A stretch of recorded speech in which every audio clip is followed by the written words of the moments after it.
Tá prednáška bola na tému diverzity a rôznosti tímov.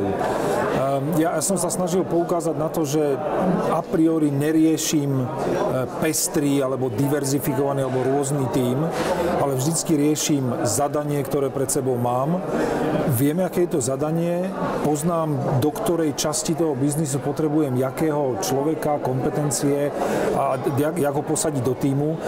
A skôr sa snažím s veľmi otvoreným prístupom vyberať, hľadať, úplne odliadnúť od toho, jaký je to človek, kto to je, jestli je to muž, žena, jestli je to malý, veľký a tak ďalej. Takže skôr som advokátom za to, vedzme presne, čo chceme dosiahnuť, jaké máme zadanie a postupujeme podľa toho. Ačkový manažér zase v kontexte pôsobnosti, kde funguje, v kontexte firmy, musí mať výsledky. Za mňa mal by byť, nazvime to prísny, ale férový, mal by dokázať počúvať okolie, poučiť sa z toho a pomáhať svojmu okoliu, pomáhať svojmu tímu. Kedysi dávno som čítal, že úlohou lídra alebo manažera je odstraňovať demotivačné faktory vo svojom okolí.